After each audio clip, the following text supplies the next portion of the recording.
It all started with a small-time dream. Hold a conference in a church. With a small budget, could we afford to bring in a Christian celebrity speaker? And with an ear to hear more than just the same canned messages, do we want to? With these two questions, the Mentionables were born. We found the best under-the-radar Christian apologists that we could find. Writers, podcasters, and bloggers. Their voice was small, but their message was huge. On May 18th and 19th, The Mentionables will be appearing in Greensboro. Head out to Greensboro Christian Church and hear this grassroots phenomena in action, featuring talks and a great debate. Head over to thementionables.org to get your tickets, or call Greensboro Christian Church at 336-621-5226. The Mentionables. Small-time voices, big-time noise.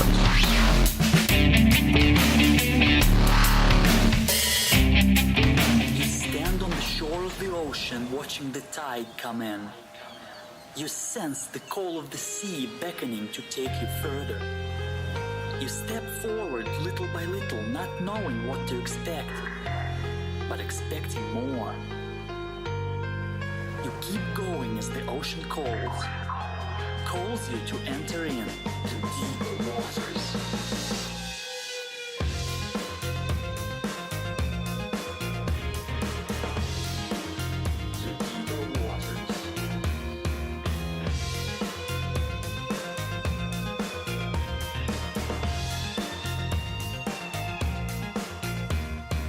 Hello everyone and welcome to the Deeper Waters podcast. I am Nick Peters, your host, seeking to bring you the very best in Christian scholarship and apologetics. And today we're talking about the world of archaeology. It's been a while since we've done some of that. I think it was a year or two or so ago. We had Craig Evans on talking about his book Jesus and the Remains of His Day. Today we're going to be going a bit further back than Jesus. We're going to be talking about topics from the Old Testament, like the Exodus. Is there any reason to believe that actually happened? Or the conquest? Don't we have some problems with the idea of the conquest? And in order to do it, I wanted to bring on someone who's very familiar with the world of archaeology and who has presented this before, even going so far as to debate Robert Price on the Exodus in Unbelievable, and that's Ted Wright. He is a freelance teacher, writer, researcher, and founder of EpicArchaeology.org. For over a decade, he has been a speaker on Christian apologetics as well as biblical archaeology across North America and internationally. In addition to public speaking, he was a former executive and teaching director of CrossExamined.org. He has also appeared on numerous television and radio programs, including the History Channel TV miniseries Mankind, The Story of All of Us, as well as CNN's 2015 documentary on the historical resurrection of Jesus, Jesus, Faith, Fact, Forgery. In addition, Ted has served as adjunct professor of apologetics at Southern Evangelical Seminary, as well as Charlotte Christian College and Theological Seminary, where he has taught for over a decade. Ted has a BA in Anthropology and Archaeology from the Cobb Institute of Archaeology, BA in Anthropology and Archaeology from the Cobb Institute of Archaeology at Mississippi State University. As an undergraduate, Ted worked as a research lab assistant on Phase 3, 1992 to 99, of the Lahav Research Project from Tel Aviv, Israel. Ted also has an MA in Christian apologetics with a concentration in philosophy from Southern Evangelical Seminary. Ted participated as an assistant square supervisor in the 2014 excavation at Kirbet El Makatir, the biblical city of Ai, with ABR Associate for Biblical Research. Ted researches and writes for Epic Archaeology as well as his personal blog, Off the Map. Ted, welcome to the Deeper Waters podcast. Thank you for having me on, Nick. It's a pleasure to be with you today. And you and I also, we've had the benefit of knowing each other personally. My wife and I got to meet you one time when we were in Charlotte, and we actually talked about another area you spent some time looking at, environmentalism. Yes, we did. And I remember your wife, and you guys are doing some awesome work. And yes, that's a subject that's has great interest for me personally. Mm-hmm. And if anyone's interested in the topic of environmentalism, go back to our first year. We had E. Calvin Beisner on from the Cornwall Alliance for Stewart for stewardship of creation. He came on to talk about environmentalism, but today we've got a different topic. But Ted, if my audience doesn't know much about you, how did you get to be doing what you're doing? Oh, it's a great question, Nick. It's sort of a little bit of a hodgepodge of a lot of things, actually. My interest in history kind of goes back to, I don't know if you knew this or not, but I was actually in Cub Scouts many, many years ago, and I was a kid. And like many young men, growing up in Cub Scouts and Boy Scouts, you visit some really cool historical places. And one of the first places I visited is a Civil War battlefield called Shiloh Battlefield. It's one of the bloodiest battles in the American Civil War. On one day of battle, about 22 to 23,000 men fell and died in battle. So it's one of the bloodiest battles in the American Civil War. And I visited that battle site several times, but it had a really big impact on me as a kid. And then also I got to visit some Indian mounds and just really piqued a great interest in me personally for history, American history, and just history in general, and archaeology. And then later on, I got to admit, Nick, you and I've talked about this before. One of my favorite movies is Indiana Jones, and I'll just confess that right now and be up front. I do love Indiana Jones, and when the movie came out in 1981, the first Indiana Jones movie, my mom took me to see it with my dad, and I remember thinking, wow, I didn't realize how cool it would be to be an archaeologist. But of course, as a movies, But later on, I joined the U.S. Air Force. Served about 4 years in the U.S. Air Force, and when I got out, I wanted to go back. I knew I wanted to major in, and that was archaeology. So I wanted to pick a subject that was going to interest me for the rest of my life, that I would never get bored with, and it just stayed with me all those years, and I've never looked back. And it's just gotten more and more fascinating as the years have gone on. So how proficient are you with a whip? Not that much. I need to practice on my whip skills. I'm not sure if you remember from when I lived in Charlotte, my roommate was David Sorrell. I'm not sure if you remember him. But yes, I know David. He's a great friend, yes. Yes, and he's an Eagle Scout as well. So when you talk about being a Cub Scout, I thought, David, I hope you're listening to this. Oh yeah, I didn't make it to Eagle. Actually, I got to the Life Merit Badge, Life, and Life is right below Eagle Scout. But I didn't quite make it to Eagle. I wish I would have went ahead and finished that. I know David's told me about a place that he likes as a scout. Things called Philmont, or yes, out in Arizona. That's a Philmont Scout Ranch. Yeah. Yep. And with the Indiana Jones, I remember when I started talking about the show, I sent you that clip of the Big Bang Theory about the Raiders of the Lost Ark, about how Indiana Jones plays no outcome whatsoever, no outcome whatsoever of the movie. Yeah. With or without him, I know. The Nazis find the Ark, and everybody dies, just like they did.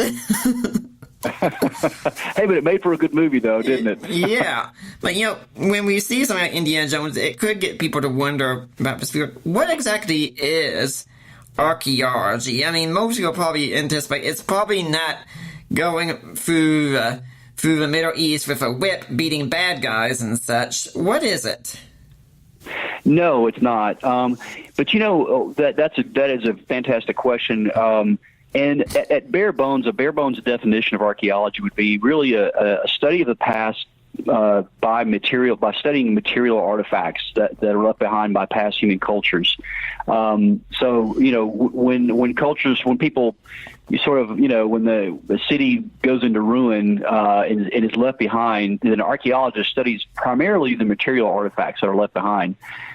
Historically, archaeology can be defined different ways in different times, and so today, archaeology is multidisciplinary, so you have a lot of people that are involved in an archaeological dig. Mm-hmm. You may have a geologist, you may have a botanist, a paleobotanist, you may have so it's multidisciplinary. A lot of the different sciences are involved, but there is someone who is sort of directing the scene on the excavation, and that would be the dig director. But archaeology, it really is a study of the past by studying the material remains of past human cultures. That's how I sort of define it loosely. Now, we're talking about biblical archaeology today, but the archaeology does apply to more than just the Bible, doesn't it? Absolutely, Nick. It sure does. In fact, archaeology is, relatively speaking, as a science, it's fairly young. I mean, it's only been around for a little over 100 years now. Depending on who you ask, there's a lot of historians of archaeology who might pinpoint it differently. I mean, some go as far back as even ancient Persia, because obviously there were civilizations that existed back then. But scientific archaeology has been around since probably the early 20th century, when archaeologists began to look at these remains in the Middle East in a more scientific and a systematic way, and primarily the use of stratigraphy, paying attention to the different layers that are found, and also the pottery and how pottery styles change over time. So it's gotten to be more scientific, and now we're into space technology where archaeologists are using drones. There's even an archaeologist in Birmingham, Alabama. Her name is Sarah Parchek, and she actually won the TED Prize. I know you're familiar, Nick, with the TED Talks. It's named after you, isn't it? Yes, of course. No, I wish. I think TED stands for Technology, Entertainment, and Design, but it's. I think it started out in California. I'm not exactly sure. It was really just little short 20-minute talks, but now it's kind of expanded, and they cover a broad range of subjects. From the sciences and technology, things like that. But every year they have sort of a dream or a wish. They'll have these scientists who sort of compete for something called the TED Prize. I think it's around $1 million. But anyway, a year or so ago, an archaeologist actually won the prize, and she's actually an Egyptologist, and she studies ancient Egypt. But what she does is she studies. She's concerned with, a lot of archaeologists are concerned with looting historical sites, and so she uses and utilizes very high definition satellite technology to see how to see if sites have been looted, and also to discover new places that have never been discovered before. And so far, she has found some remarkable places that have never been known to archaeology before, including places in Egypt, in the jungles of South America. They've found the Inca and Mayan cities that they didn't know exist before. And this just started in the last couple of years, and it's using, again, high definition satellite imagery, and they're utilizing crowdsourcing. But she won the TED Prize for that, and the name of the website is called Global Explorer, and it's pretty amazing. And you can go on that website and actually take part in doing space archaeology. So archaeology it's come a long way. We're using all kinds of analyses, using electron microscopes and microscopes to look at what archaeologists call micro artifacts. It's a lot of Christians, when we sort of have this idea of archaeology, we think of finding the big things, like the Ark of the Covenant, or, some big, huge discovery. But a lot of really great archaeology is done in the laboratory by archaeologists that are kind of working through the lab. And I've done that before, and a lot of people have done that. Mm-hmm. And under the microscope, you can find little small artifacts that really tell you a lot. It can tell you about the climate. It can tell you about what life was like in the ancient world. And so our picture, our understanding of the past is just growing as technology sort of advances forward.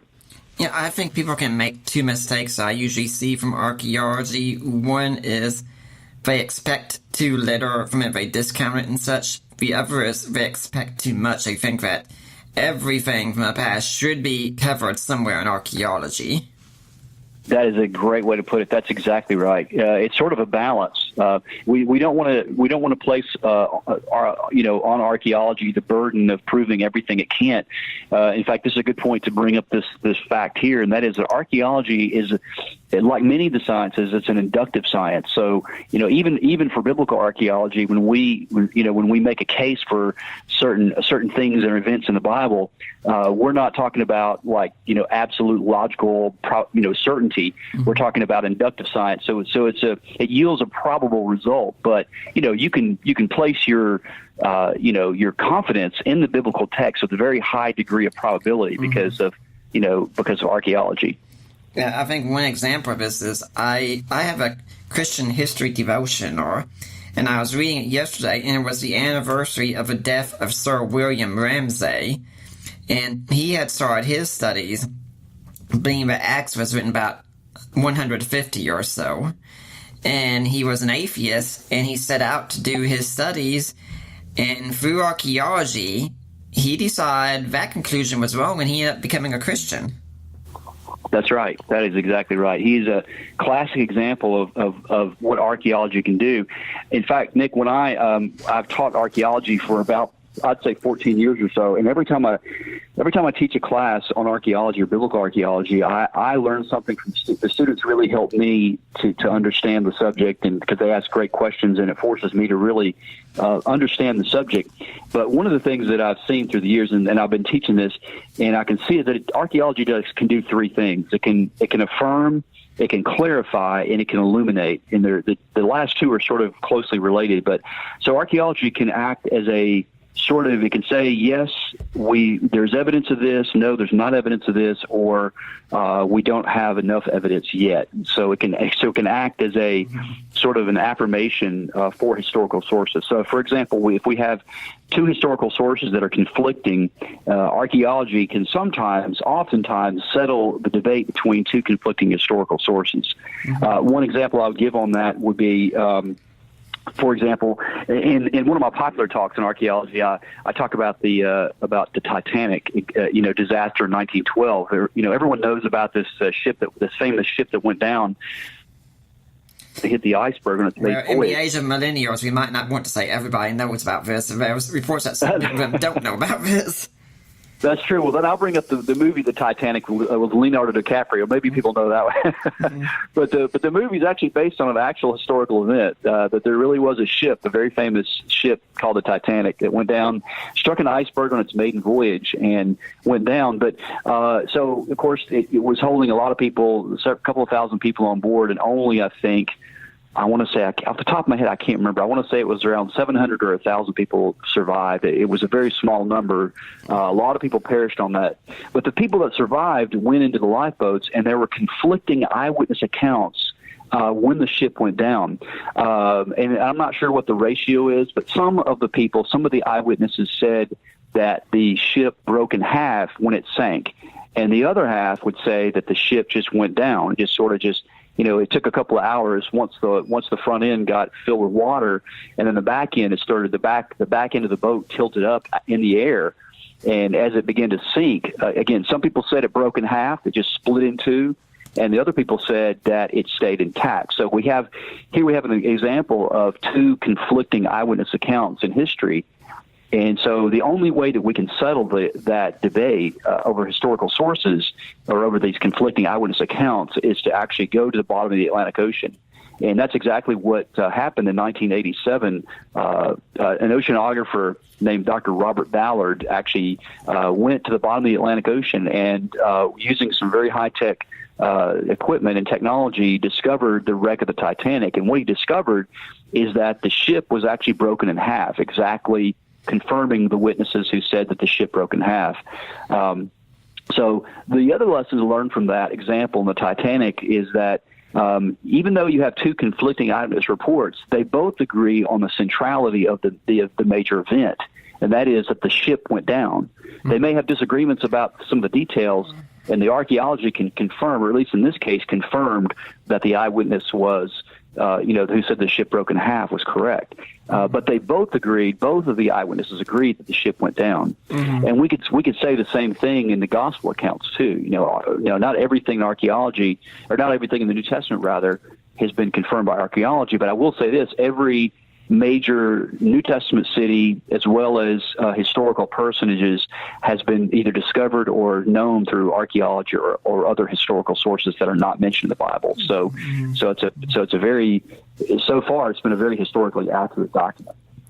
Yeah, I think one of the things we need to say about people are saying that they expect too much from it, and that's, I sometimes deal with those annoying people known as Jesus mythicists, who expect there has to be direct archaeological evidence for Jesus. That's the case for very, very few people in the ancient world, isn't it?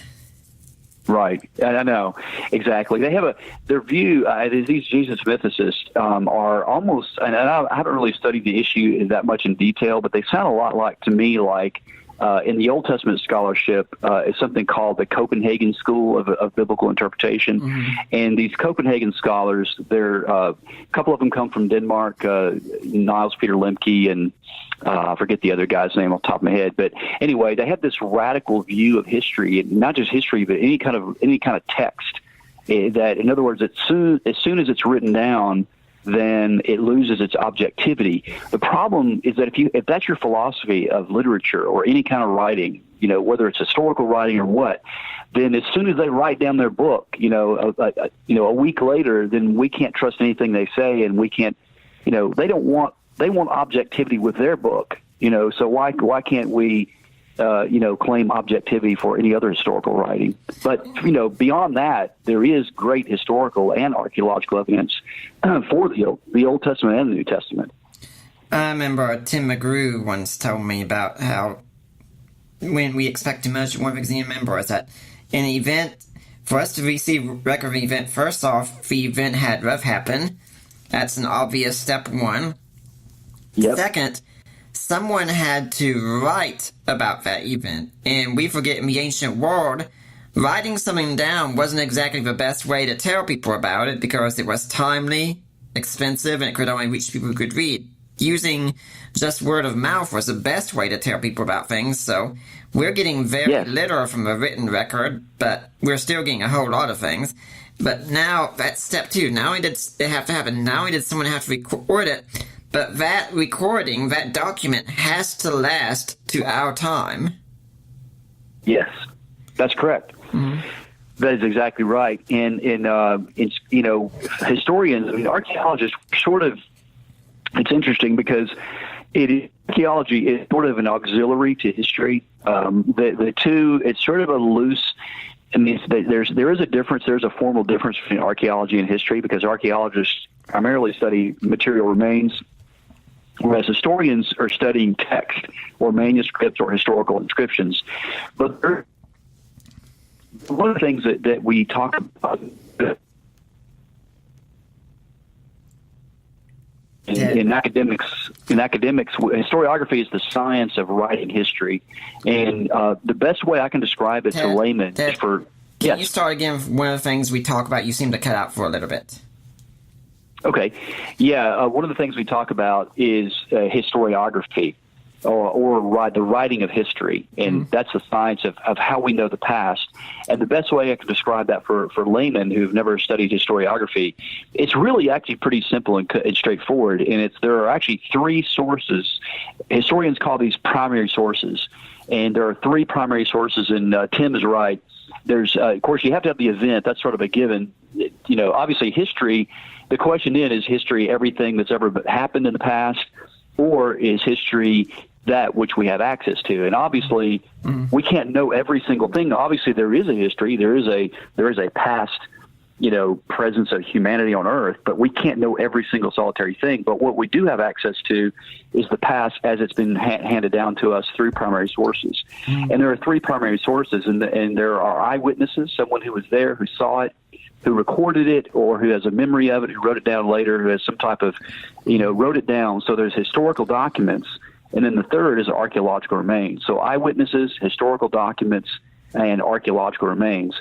And with the eyewitnesses, and I know that your father-in-law, Mike Lacuna, talks about this in some of his books, and I think Dr. Craig talks about it as well. Yeah, but he knows something about historiography. Yes, he does, yes. And I was just going to agree with some of the things I've heard him say, and I would concur with that. And that is, with the eyewitnesses, what we want is historians really would like to have early testimony and multiple attestation. So with the eyewitnesses, we want someone who was there as close to the event as possible, whatever that event is. For instance, my grandfather was in World War II, and he was an eyewitness to D-Day. My grandfather actually drove one of those landing barges on Omaha Beach in D-Day. Right. So he was an eyewitness. He has firsthand knowledge of that event, June 6, 1944. Well, when he passed away several years ago, my grandmother gave me his little diary, his little book that the Navy gave him that he wrote in. And really, it wasn't a diary. It was actually called a Navy Blue Jackets manual. And he wrote down a lot of historical dates and what he was doing on those dates. So then And then within the book itself, there were black and white photographs of him in Normandy and in England as they were preparing for the D-Day invasion. So now I've got historical documents. So my grandfather was the eyewitness. He was an early eyewitness. And then the third thing is archaeology. You can actually go to Normandy today, to the coast of Normandy, across the English Channel, and you can actually see the concrete positions of the German machine gunners, as well as other types of military equipment that's still buried in the sand. And then on top of the banks, you actually have the dead soldiers. There are thousands of dead soldiers that are all over the bank. So you got the three things working together. You have eyewitnesses, and then you have multiple attestations. So not only did my grandfather write about Normandy, but there were hundreds, perhaps thousands of other men, both American and Allied, and also in the German position. They also wrote about the invasion as well. Mm. So you have multiple attestation, you have early testimony, and you have archaeological evidence. So all three things together sort of argues a very strong case that Normandy happened. Now, that's a pretty, even though, a lot of our World War II veterans are pretty much passed on, there may be just a few here and there, there's going to come a time in which there will be no eyewitnesses of World War II, and the only thing we're going to have left are these three primary sources. You've got these eyewitnesses that are all now dead. We can't interview those, but now we've got the historical records and the archaeological evidence. And that's what we have when we have the Bible. We have a document that was purportedly written by eyewitnesses, but now the only thing we have access to as historians or as scholars is we have the historical record of the text itself, and we have the archaeology. And that's what archaeology can do. Archaeology can serve as can see whether or not this text is actually historically accurate. And important. That's an important thing. That's not the only thing it can do, but it's certainly one of the things it can do. And then the second and third thing is, again, illumination and clarification of the text.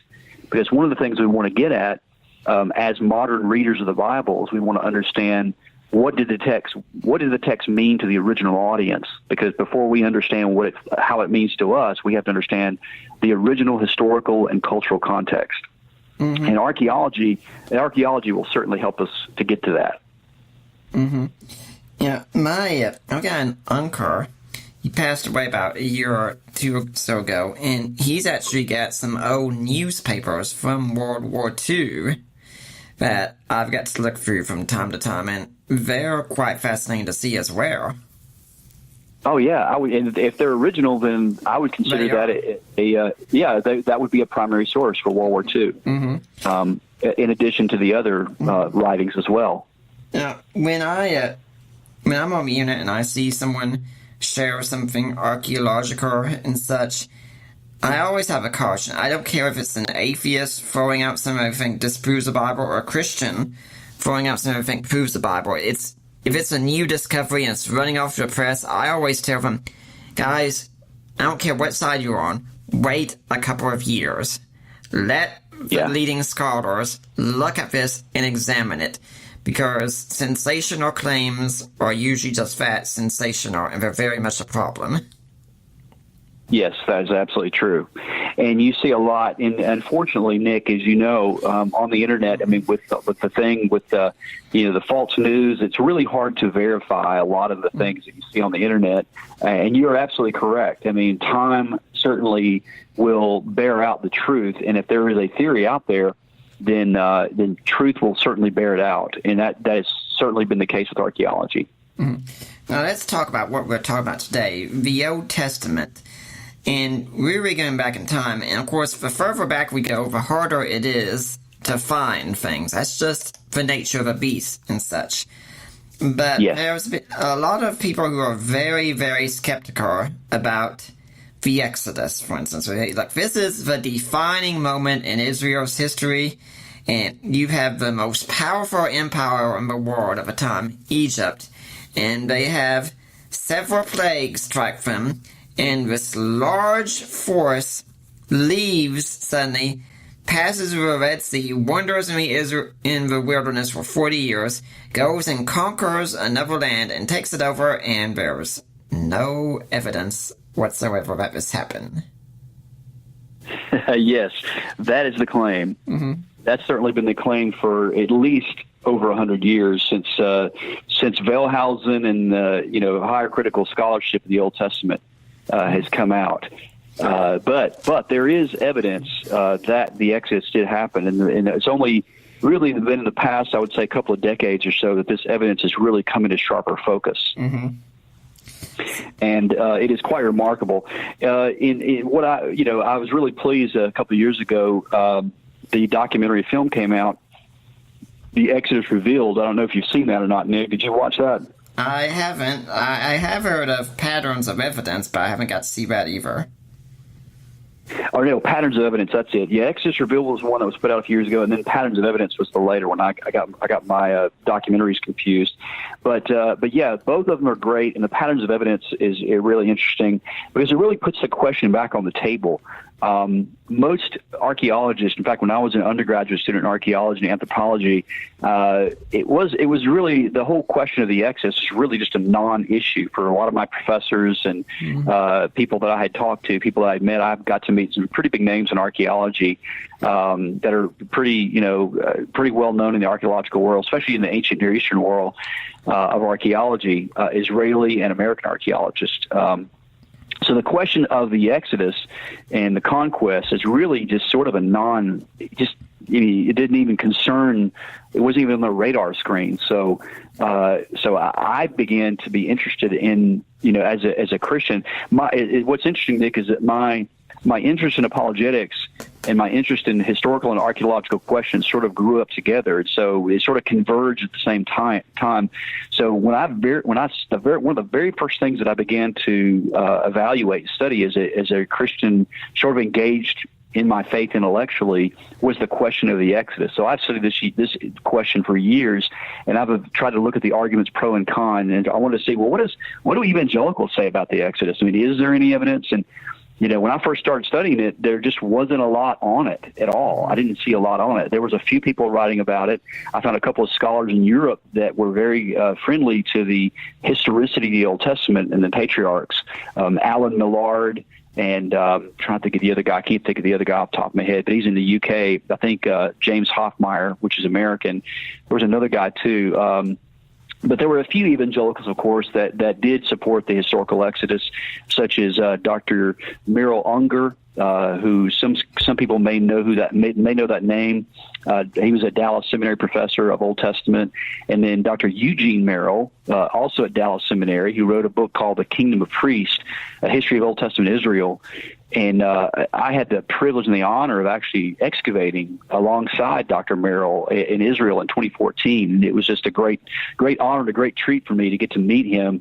And he's just truly a gentleman and a scholar, great guy, Dr. Eugene Merrill. So there were a few that were supporting it, but I just didn't see him. In the last few years, my association with ABR, Associates for Biblical Research, they are a kind of a nonprofit biblical archaeology ministry, and they started several years ago. I want to say 20 or something years ago by a guy named Dr. David Livingston, and then later it was under the direction of Dr. Bryant Wood. And that's where I really began to see the evidence. And a lot of the work that Dr. Wood has done has really piqued my interest. And so I got involved with ABR as an associate archaeologist with them. And so a lot of the evidence I've seen about the Exodus has really come from the work of Dr. Bryant Wood and some of his colleagues, and now who are some of my good friends. And one of them in particular that evangelicals may know about, if you're familiar with ETS, and if you've ever been to ETS meeting, and especially some of the ancient Near Eastern archaeology meetings at ETS, and some people will know Dr. Douglas Petrovich. And Doug is another great guy, a gentleman and a scholar, and just doing some truly remarkable work on the Exodus. Mm-hmm. So we can begin at the beginning. I don't know where you want to start with, Nick, but if you want to talk about some of the evidence for the Exodus, we can just go there if you want to. I think we could talk about also some of the things that people put forward that or usually seem to be false claims. They shouldn't do like saying, where we found chariot wheels at the bottom of the Red Sea and such. And as far as I know, we haven't found anything like that, have we? No. Well, no. I mean, here's the thing. I am familiar with that. That was actually on one of the videos I mentioned earlier, The Exodus Revealed. Mm-hmm. And there are some coral formations. there's a lot of assumptions that are built into that. Now, I'm at this point, I'm going to take an agnostic stance on that question about the chariot wheels. To me, it's like, even if it were true, it just, there's other evidence elsewhere that I think has more weight. Again, I don't know what it is with archaeology, especially with Christians, that we want this big sensational find, and there are some pretty remarkable things. But the chariot wheels stuff is just a little bit of a stretch. And, again, it may be true. I'm not going to say it's not. But I'm not convinced with the evidence that I've seen so far that this is definitely what it is. It's a big stretch of the imagination. And again, it's also an assumption about where the Exodus crossing was. There's different views. Some people say it was in the Straits of Tiran, and some scholars think it was over in Nueva, which I do think there is some definite value to what Nueva Beach, which is so there's two fingers in the Red Sea. There's the Gulf of Aqaba and the Gulf of Suez. The Gulf of Suez is in the west, and the Gulf of Aqaba is to the east of the Sinai Peninsula. So anyway, there's a lot of questions about that, but I would stay. And if I could give advice to Christians, especially apologists who are trying to defend the historical Exodus, I would personally shy away from any sensational things like chariot wheels or anything like that, because it just people are already skeptical of it anyway, and so I would go to more solid, what I consider to be more solid evidence for the Exodus than chariot wheels and stuff like that. I tell people this. I mean, Mike, my father-in-law, Mike Lacombe, he even once told me something that I thought it was something remarkable about something Barterman once said, and I was thinking, this is something incredible. And he told me what book it was, and I said, okay, I'm going to go to the library, get this book, and see where I can find this quote. I mean, make sure that's what he said, make sure it's understood in proper context. I went, I got the book, I read it, the reference was right, but I want to let people know I'm doing this because this is my own father-in-law who's a scholar in the field, and I'm still checking his claim out just to make sure he didn't make a mistake on something and I get myself embarrassed with it later on. So, I mean, guys, what I tell you with these kinds of claims, try and verify first as much as you possibly can before you share something. Because if you share something and it turns out to be false, not only are you embarrassed, you've embarrassed Christianity as well. Yes, absolutely. That is exactly right. That's true. I would completely agree with that. Yeah. And also, I think sometimes, again, people expect too much, right? They say, why isn't there any record of this kind of thing happening from Egypt and such? And I always tell people, well, geez, what do you expect? Pharaoh's going to go and get out his journal and say, Dear Journal, today the Israelites' gods kicked butt on all of my gods and left us humiliated, and they left the Red Sea, and my entire army got buried when we followed them. I'm just going to go to bed. Hopefully tomorrow will be better. That's exactly right. Mm-hmm. Yeah. So...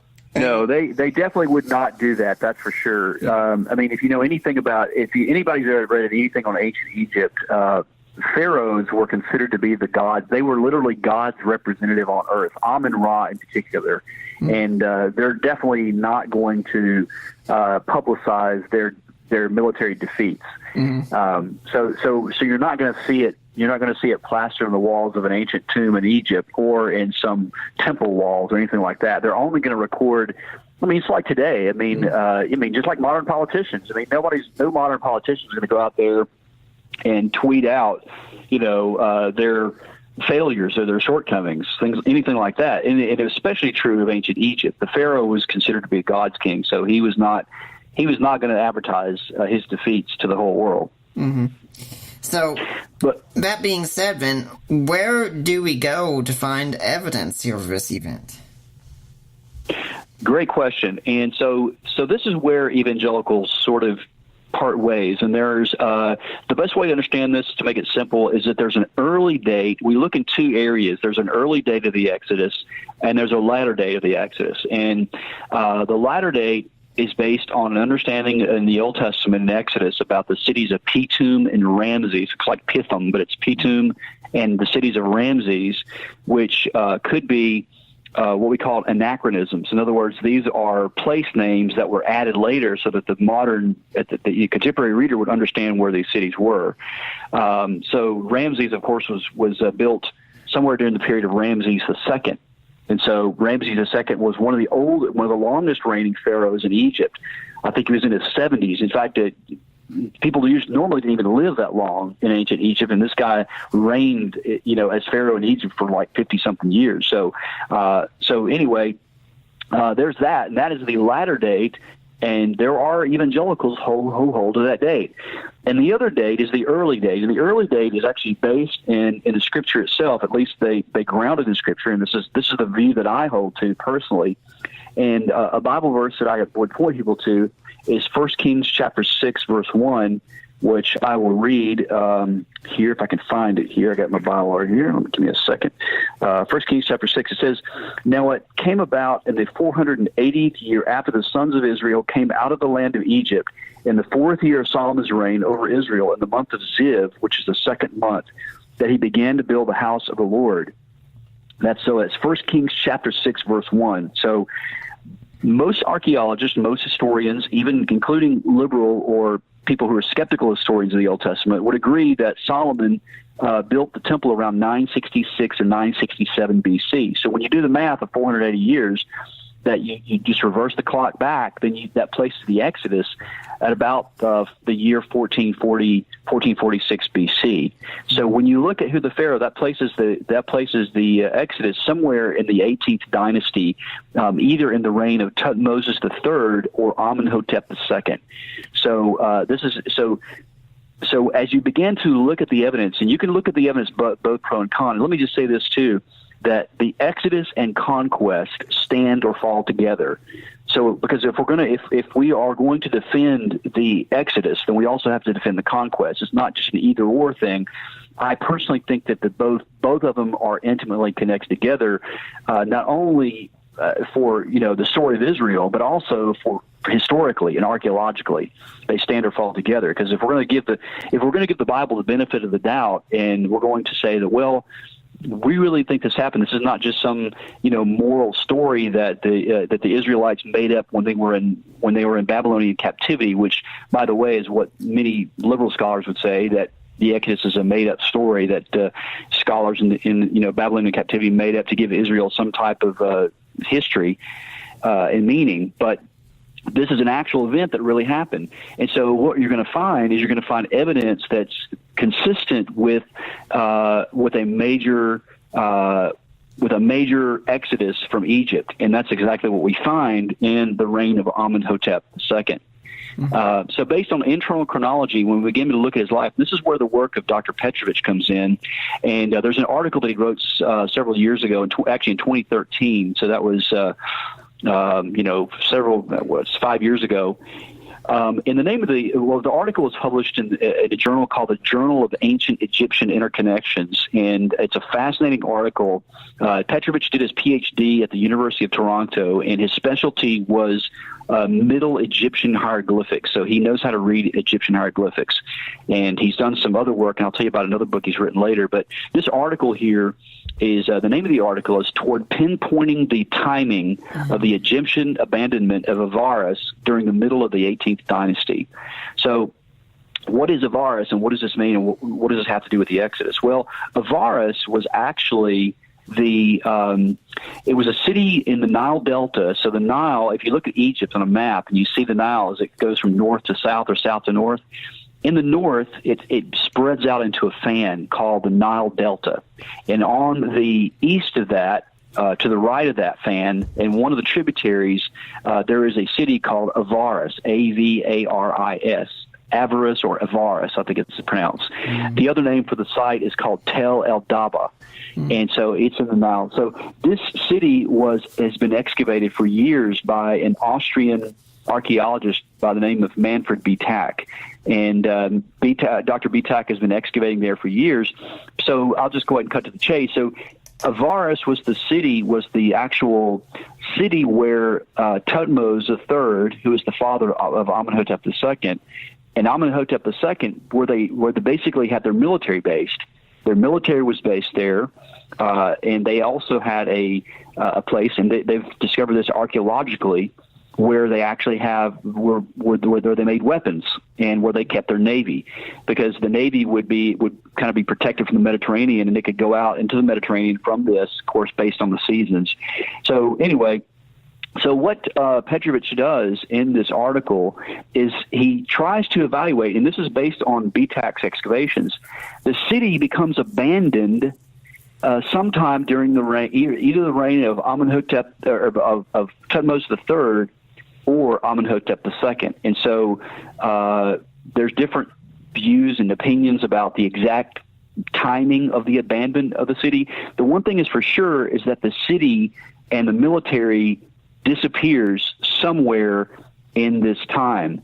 And so what he does in this article is he argues that the abandonment of Avaris took place in the 9th year of the reign of Amenhotep II. Now, why does he say that? Because in that same year, Amenhotep II orders the overthrow of the Egyptian gods as well as the priesthood of Amun-Ra. Now, this is significant because let me get back up a little bit and give a little bit of background about Thutmose III and Amenhotep II. Thutmose III was actually the co-regent, along with his sort of stepmom, if you will. Her name was one of the most famous Egyptian ladies, pharaohs actually. Her name was Hatshepsut, and according to Dr. Merrill and Dr. Petrovich and others, it was Hatshepsut who actually pulled Moses from the Nile. She was the daughter of, I believe it was Seti I. I can't, off the top of my head, I think I'm right on that. But she would have been the one who would have pulled Moses from the Nile. And Thutmose III was not old enough to reign, so she sort of served as a pharaoh, and she actually built a beautiful temple there, actually a mortuary temple in the Valley of the Kings that you can visit. So anyway, when he came of age, he did these incredible military campaigns into Asia and into Israel. And because Egypt needed slave labor, he would go and get slaves every year, and he would give homage to Amun-Ra. And he was just an incredible military tactician, Thutmose III. So that was the father of Amenhotep II.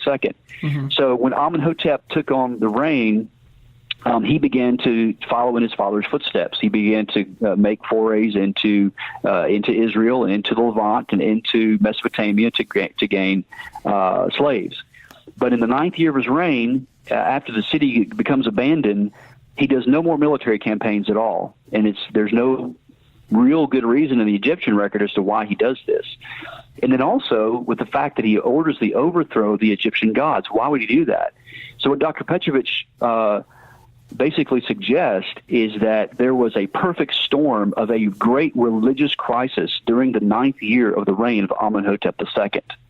And he argues that, well, not in the article, he doesn't explicitly say it in the article, but basically what we believe this perfect storm in the reign of Amenhotep II was the Exodus, was the plagues, because the Egyptian gods were the ones who were pretty much, the Egyptians believed that they were in control of everything. They were in control of the Nile. They were in control of the weather, of the animals, and things like that. In fact, so not only with this evidence from Amenhotep II, but the internal evidence within the text itself reveals that it was written by a person who understood Egyptian culture, who understood Egyptian religion. And so when you see the 10 plagues, each of the plagues corresponded to an Egyptian god or gods, multiple gods. Mm-hmm.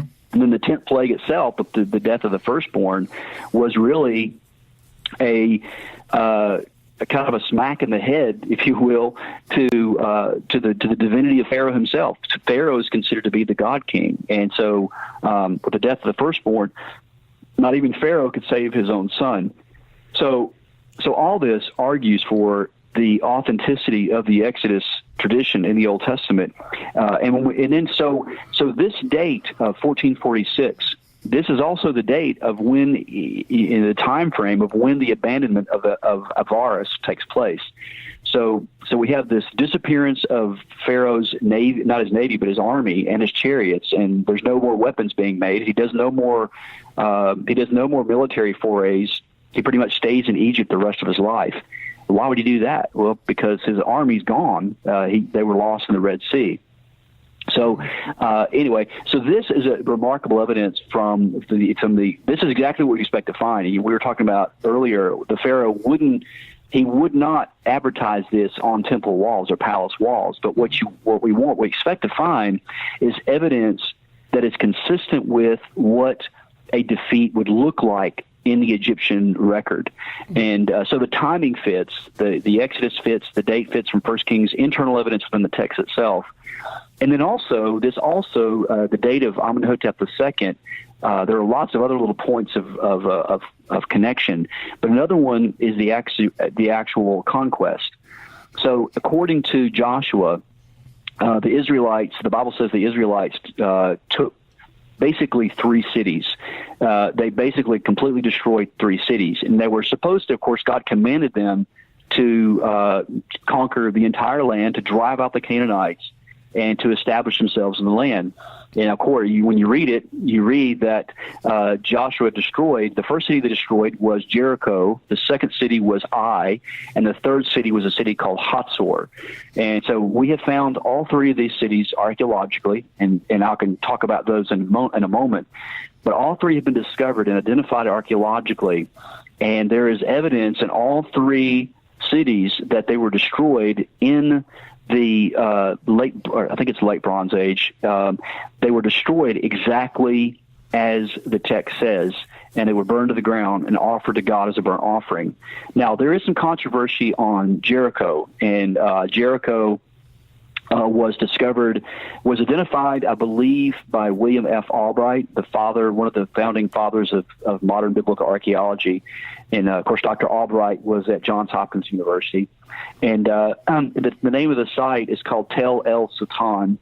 And it's positively, no one doubts that this is Jericho. In fact, it's a really fascinating site because it actually dates back the layers. It's a tell. So there's two kinds of archaeological sites in Israel. There is something called a kerbet. It's an Arabic word which means ruin. So it sort of just sits on the top of the ground. They're just kind of piles of rocks.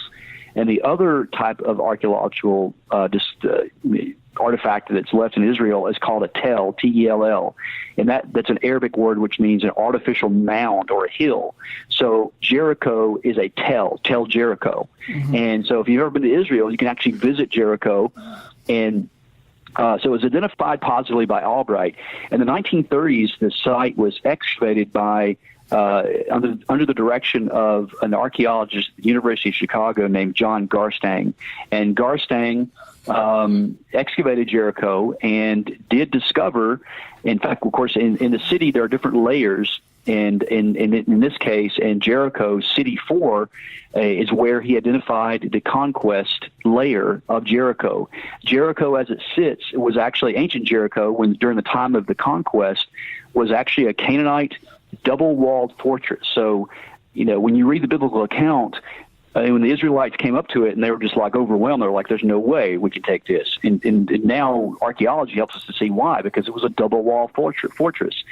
So what I mean by that is that, so there was an outer wall and then there was an inner wall. So it was like like you have an outer chamber of a castle, then you have the inner chamber. So you have 2 walls, but on the basis of each wall, there was something called a revetment wall or a retaining wall, or I think it's called a glacis, Glacis. Mm-hmm. So this glacis was like 15 to 20 foot tall, and it sloped up, and it was sort of slick. You couldn't even get up. You couldn't climb up to get up to it. But then once you got to the top of that 15-foot glacis, then you had another 15 or 20 feet of wall that was very thick. And another thing that Garstang found when he excavated Jericho was he found actual dwelling places along the wall. Now, again, when you come and you read the biblical account of the conquest of Jericho, we know that Joshua got help from the prostitute who lived on the wall. Mm-hmm. And archaeology bears this out, that there were dwelling places that had windows that were facing outward. So again, as it says.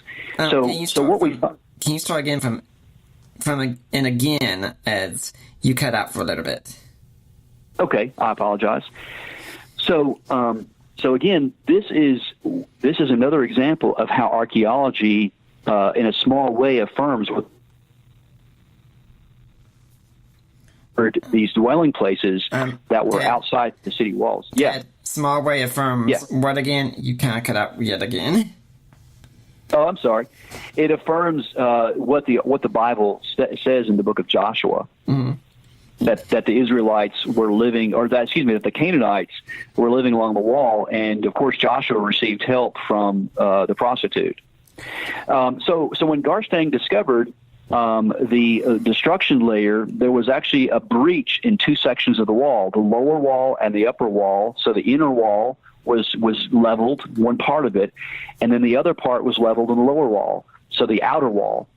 And what happened was that some type of event caused the wall to breach, and the bricks literally fell down underneath the revetment wall and formed a ramp right up into the city. And in fact, you can go there today and you can actually climb on it's basically like a brick ramp that basically formed up into the city. Now, what's interesting, Nick, is that the Bible says that in the Hebrew, the walls fell beneath themselves.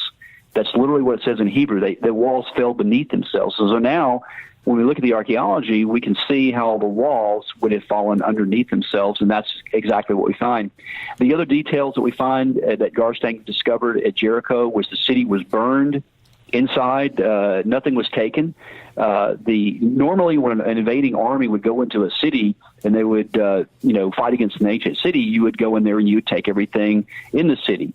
And the Bible says that that the conquest happened of Jericho during the harvest time of the year. And in the archaeological ruins, we find jars and amphora full of grain that were burned. And you can actually see the burned grain in your hand.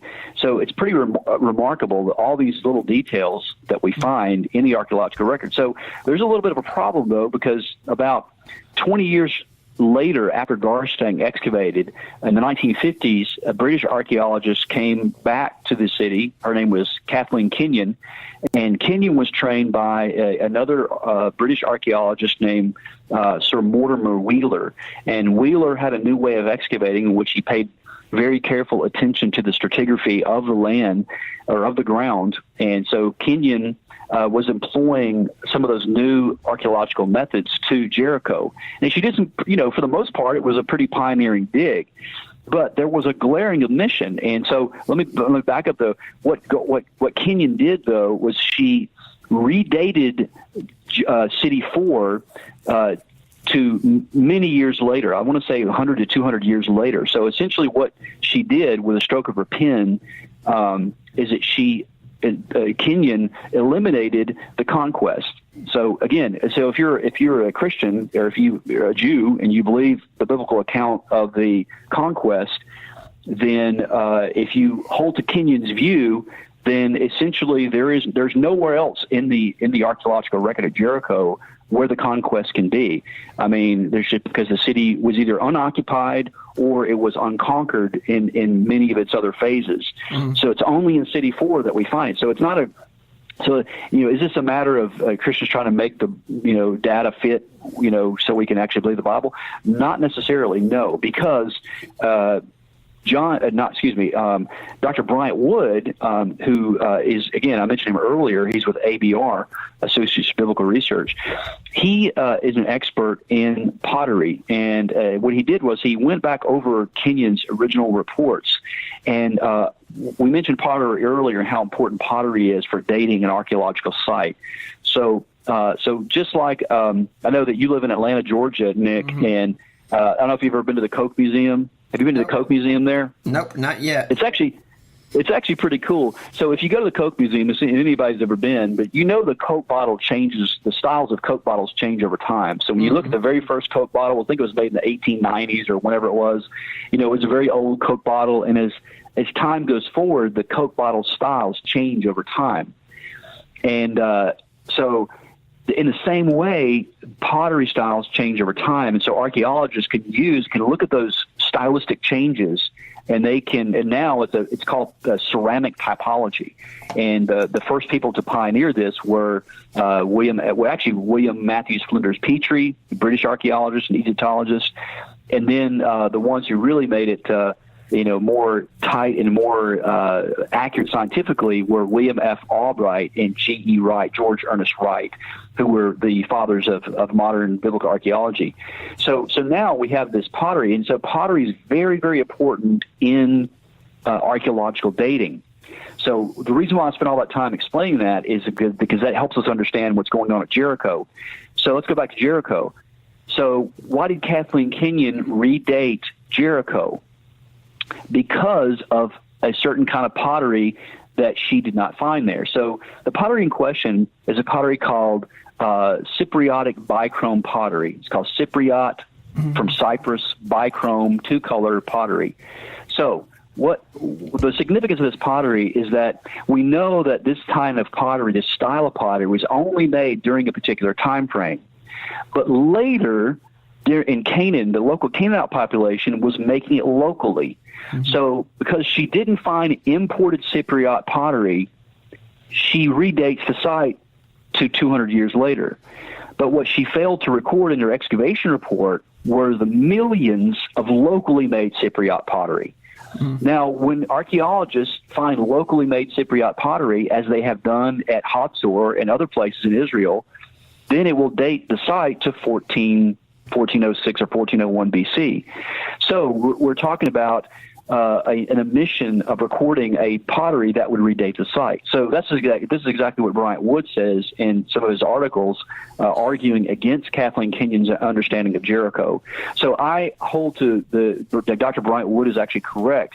With this Cypriot pottery, the location of this locally made Cypriot pottery argues very strongly that John Garstang was correct, and that Jericho indeed was destroyed. City 4 was destroyed exactly as the Bible says it was. So that's the first one. The second one city is Ai, which we have located, not me personally, but our team, in Israel, and 9 miles north of Jerusalem.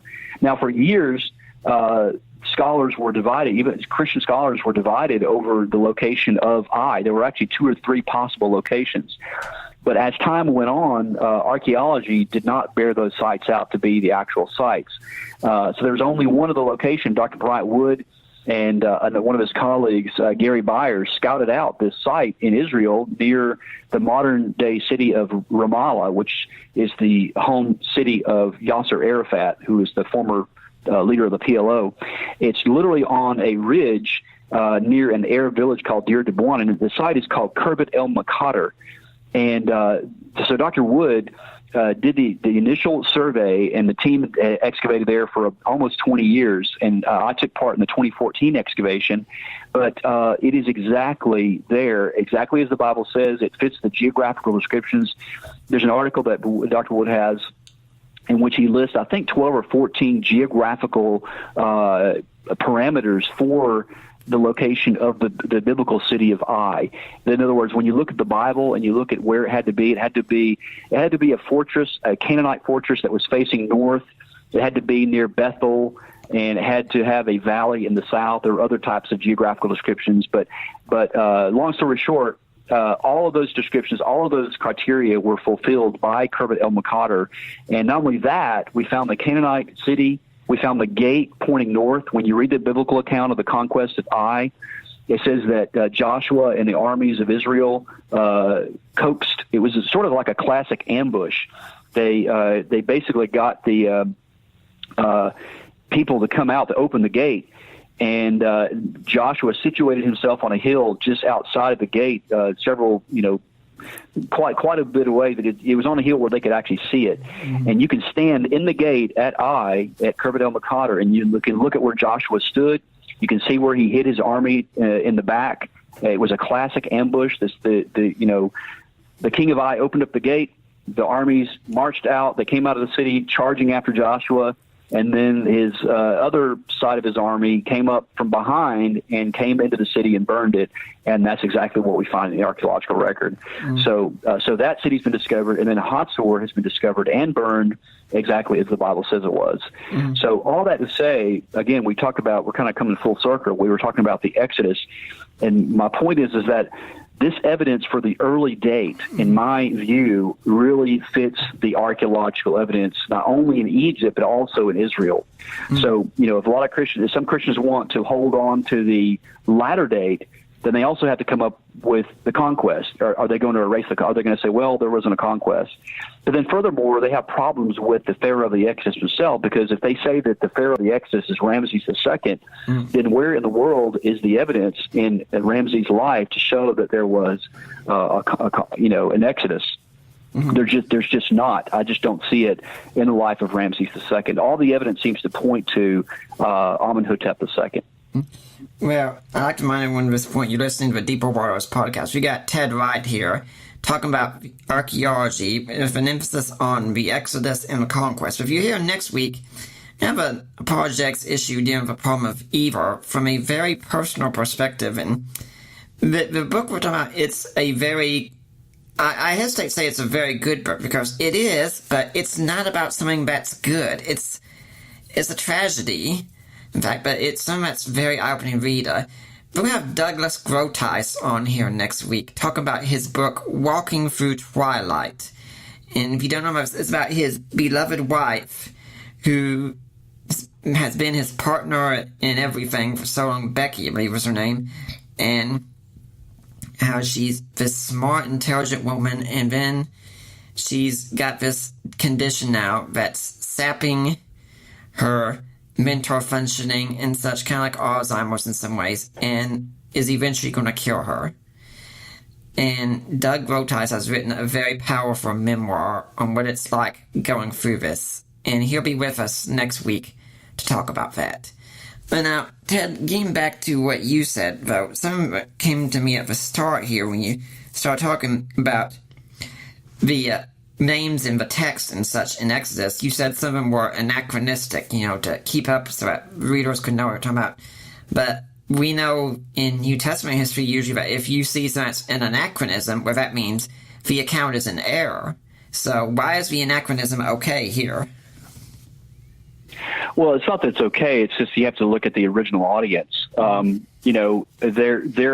writing to the Israelites, and they're writing to a particular audience. So a lot of times we will, like you were saying earlier, we put too much on the text. We want the text to fit what our modern understanding of how it should function. And you got to remember, this was for a specific nation. I mean, it was a very, a nation that they were basically in pilgrimage pretty much most of their life. They were heading to Israel, and they were trying to enter the Promised Land, or they were kicked out of the Promised Land. So again, it's just, I don't consider it an error. I consider it sort of an editorial gloss, so that the readers would understand these cities that they were referring to. Yeah, I think it's kind of like if we were talking about American history, for instance, we could talk about something that happened in New York, even though it could have been, at the time, New Amsterdam. But we use that name because, well, everyone knows what New York is, but most people might not know what New Amsterdam is. Absolutely. As long as the referent is the same, I don't have a problem with the name changing, because the overwhelming evidence is to the contrary. For what I find ironic, Nick, about especially the Exodus account and the identification of the Exodus Pharaoh. So the biblical account in Exodus just uses the generic name, the Hebrew name Pharaoh, of course, king, the Egyptian Pharaoh, but it doesn't mention the Egyptians have a name called the pronomen, but the Egyptian pharaohs had multiple names, and they were in honor of the different gods. And what's interesting and ironic is that throughout the Exodus narrative, Pharaoh's name, his pronomen, or any of his names that he would have been given, is not named one time. Which I think is actually on purpose, because the focus is not on Pharaoh, the focus is on God, because you think about the Egyptians. You think about the Israelites. They were in Egyptian bondage for 400 years. So this was a letter to them. This was a text written to them as a new nation, as to how they were, how were they going to act, and who was the most important person. Because for 400 years, the most important person was the Pharaoh, and not that God was not important. It's just that he was literally God's representative on earth. A really good book on the subject that really brings out a lot of the polemic against between God, or between the Hebrew God Yahweh and the Egyptian gods, is a book by John Currid. He actually has two books on the subject now. Dr. Currid. One is called Ancient Egypt in the Old Testament, which I've recommended for years. It's a really, really excellent book. And then he's got a follow-up on it called Against the Gods, and it's written by John Currid, Currid. And he brings up a lot of this polemical language that you find in the text itself. This, again, argues for the internal understanding of the text. In Stephen's speech to the Sanhedrin, right before Stephen was being stoned, Stephen says to the Sanhedrin and to the Jews, he said that Moses was a man trained in all the ways of the Egyptian, and was mighty in word and deed. So Moses was he was very intimately connected, understood Egyptian culture. And since that is the case, what we will expect to find in the Exodus narratives is you expect to find little clues. I don't know. I haven't really looked into it that much, but I don't know if they would be undesigned coincidences or not. I don't know if these would qualify, but there are certainly things in the Old Testament text, in the Exodus narratives, that only someone who would have understood Egyptian culture would have gotten. And I'll give you a couple of examples. I was about to ask them. Yes, I got two in mind. One is the motif of the serpent. Mm-hmm. Now, as a modern reader, you can read the Exodus account, you can watch the movie, you can watch the Prince of Egypt, and it's a pretty good rendition of it. You can watch all that, and you can come away with the main lesson or main moral of the story. But you remember, go back to the original audience. Who was this written to? The Torah, the first 5 books of the Bible, the law, was written to the Israelites. Mm. And they were a people that had been in Egypt for 400 years. So this Egyptian mindset would have still been very fresh in their minds. They would have understood the references. So when you read that Moses goes before Pharaoh, and he casts down his staff, and it becomes a serpent in the presence of the Pharaoh, we think, oh, that's pretty cool. That's a pretty neat trick. I mean, God can do miracles. That's great. But this has tremendous significance if you're an Egyptian, because the serpent, in particular the cobra, was literally the symbol of ancient Egypt. It was like the American eagle is for America. Mm-hmm. It was the symbol of Egypt.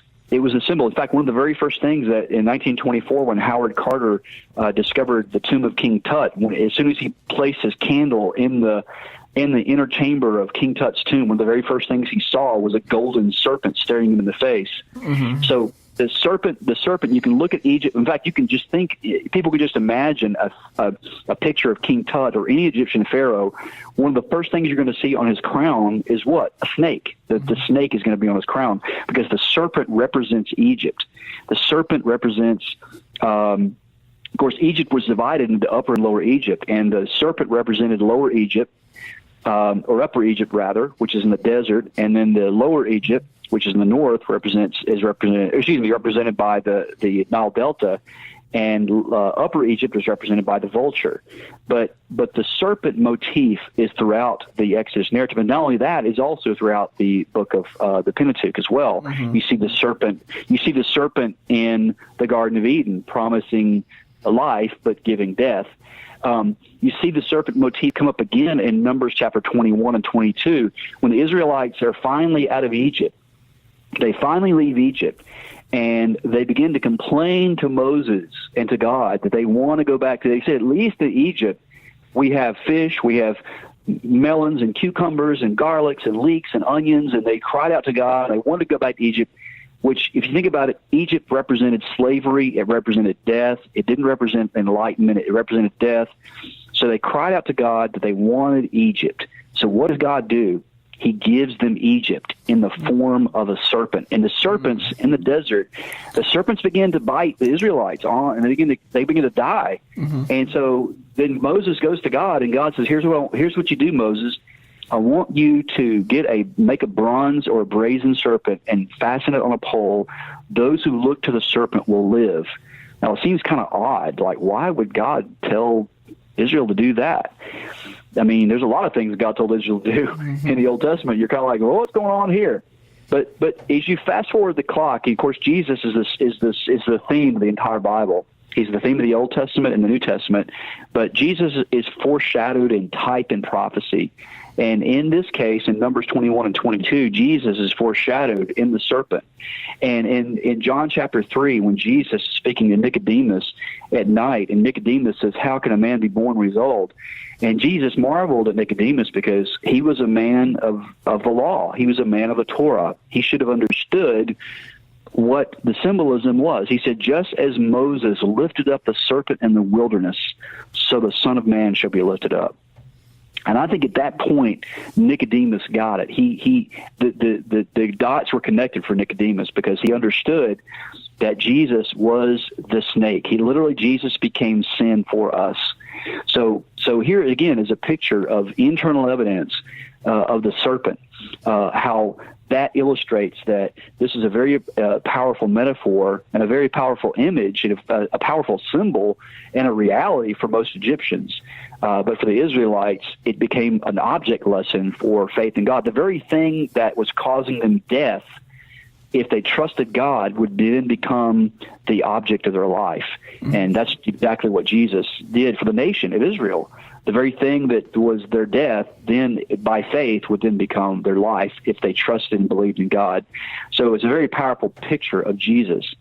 And the second example, and there are many others, but the second example is another powerful example, is in the plague narratives when you see Moses goes before Pharaoh and he says, let my people go, and does it 10 times. In each of the 10 plagues, the Bible says that Pharaoh, it sort of alternates back and forth. It says Pharaoh hardened his heart or God hardened his heart. And it really wasn't that God was hardening his heart and directly. It was essentially saying that God's actions were causing Pharaoh just to continue to get more hard in his heart. The indication from the text is that the hardening of the heart was a heaviness, a weight, that the heart was getting heavier and more weighty. Now, when you read the text in the English, you know what's going on. You know that Pharaoh's being stubborn. He's not. He's being hard-hearted, being hard-headed.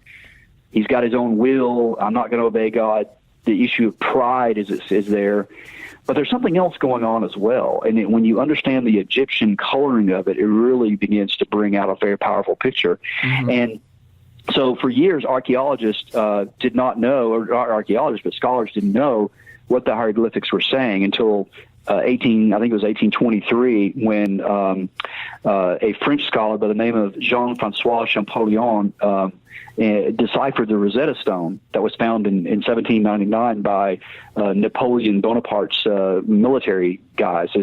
One of his officers as they were actually digging a fortress wall, they uncovered this huge stone tablet that contained 3 languages, and of course it was hieroglyphics was one of the languages. In 1815, Napoleon was defeated by the British by Wellington, and so the Rosetta Stone went to Great Britain, and it was in the British Museum for years. So the French wanted to decipher it, and there was one young man who was a prodigy in languages, and his name was Jean-François Champollion. Of course, there was a British had their guy. I think his name was Thomas Young, if I remember correctly. And Young was also, so there was a race as to who was going to decipher the Rosetta Stone. And Champollion was the one who did it, succeeded in deciphering the Rosetta Stone. This is huge because it unlocked hieroglyphics, and it underlocked Egyptian culture, Egyptian history. It gave us illumination and insight into the world of the Old Testament, into the world of the Exodus itself. And one of the things that we learn as we deciphered different texts and artifacts and papyri and things like that, is something called the Egyptian Book of the Dead. In any Egyptian Book of the Dead, what we discover is something called the trial of the heart. And this is an ordeal that took place when the Pharaoh died. In the afterlife, the Pharaoh's heart would be weighed in the scale balances against something called ma'at. It's an Egyptian concept, ma'at. You can look it up. You could say it's easy to spell, M-A-A-T. You can look it up, and I think even Wikipedia even has it on there. But the concept of ma'at in Egyptian culture is very important. Essentially, ma'at symbolized law, order, righteousness, truth, and it's symbolized in Egyptian hieroglyphics by the feather. So the feather is light. It's light. It's easy. It's airy. But the heart is going to be weighed, and there is actually many papyri actually contain this picture. People have seen this, in which the heart is taken out of Pharaoh and is weighed against the feather of truth. If the heart is heavy, if the heart is hard, then the heart would be condemned, and the Pharaoh himself would be condemned in the afterlife. So this, to me, this whole episode of the Pharaoh hardening his heart is another indication of the internal, eyewitness understanding of this culture. And the Israelites would have understood this as well. So I think this is another great insight into the text that helps us understand that this was written by someone who understood Egyptian culture, and the warning to Pharaoh was very clear. Don't harden your heart. Do not harden your heart, because you know that even according to your own gods and even according to your own standards of religion, what you're doing by not letting us go is not right. Mm-hmm. So this provides some amazing illumination for the text. And this, again, we said archaeology can illuminate, can clarify, and this is an instance here with Egyptology in which archaeology illuminates the text in a way that we can see that's pretty amazing. Mm-hmm. I'd like to remind everyone at this point you're listening to Deeper Waters podcast. We got Ted right here. We're talking about the Exodus and the conquest in ancient Israel's history. And I'd like to remind everyone that everything we do here is supported by people like you. Average, ordinary listeners who may not have the time to go out and do all the reading and research and interviewing, but like to partake of the fruits of the labor. And if so, we ask that if this is being beneficial to you, that you give back to help support us. Now, if you want to do that, go to deeperwatersapologetics.com, and there's a link there, and it's on the side, it says help support the work of Deeper Waters Christian Ministries, where you go there, and you click on it, and it takes you to Risen Jesus. You're still going to the right place, okay? That's the ministry of my in-laws, Mike and Debbie Lacona. You go and you make your donation, and you get in touch with me or Ari or Mike or Debbie and say, hey, I made my donation. I want to go to Nick Peters. I want to go to Deeper Waters. They will make sure we get your donation. It will be tax deductible. You can also go on Amazon and buy some ebooks that I have written, such as A Creed for the Ages, the Apostles' Creed in Today's Christian, or co-written, such as Defining Inerrancy, Groundless, God and Natural Disasters, other such things as well. And another thing you can do if you want to support us is, guys, I hope you would have learned this, especially if you're married, or if you want to get married someday, and that's that women like jewelry, okay? I mean, Ted, are you married? No. Okay, so you might not know, so you might not have direct experience with this, but if you're like Ted and you're single, keep in mind, Mother's Day is coming up also, and you want to please that woman in your life. So, if you want to please a lady in your life, go and buy jewelry from our jewelry store. And whatever you purchase for us, or for yourself, whatever you purchase, 25% of the price will go to Deeper Waters. And so, guys, if you're buying this for your girlfriend or your wife, especially if for your wife, remember my advice. You can buy something now to make up for that screw-up that you recently did with her, or you can buy something to make up for that screw-up that I know you're going to make with her.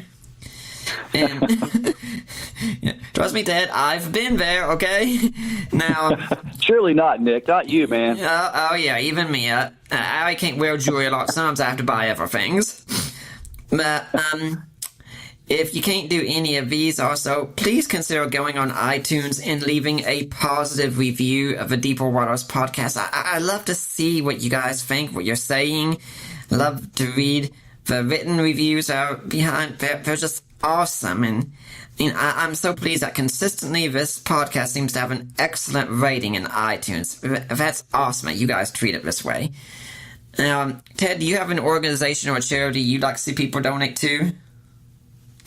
Sure, yes. Well, we have got Epic Archaeology, and people can go to the website, epicarchaeology.org, and across the top of the screen there's a menu, and there's a one on the right that says Donate.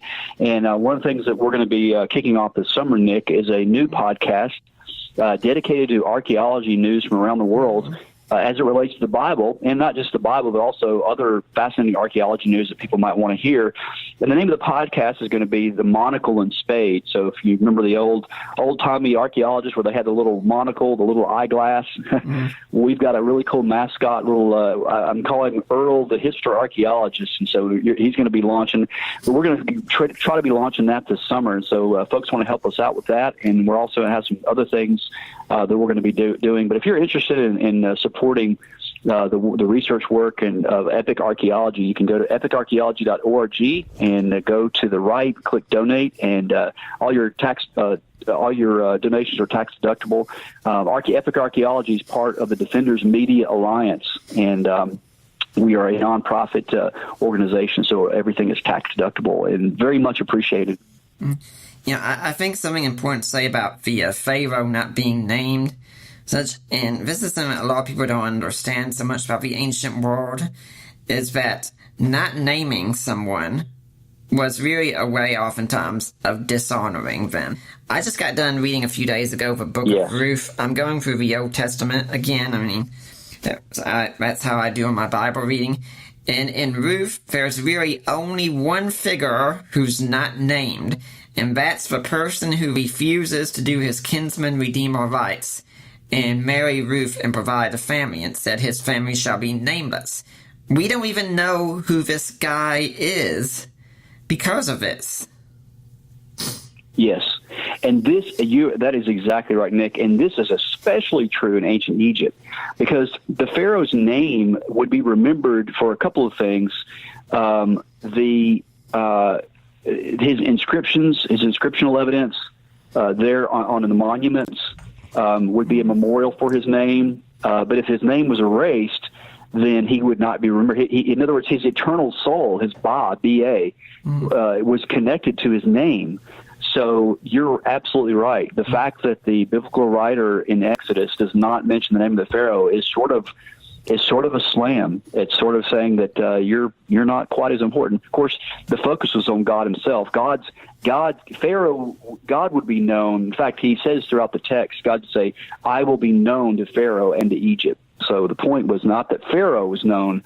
The point is that the Lord God would be known, not only among the Israelites, but also to the Egyptians as well. Now, something else we have to talk about is that the Israelites, according to the account, they wandered in the wilderness for 40 years, and so many times people say, where are the bodies? Where are the remains? How come we don't see anything from this to indicate they were there?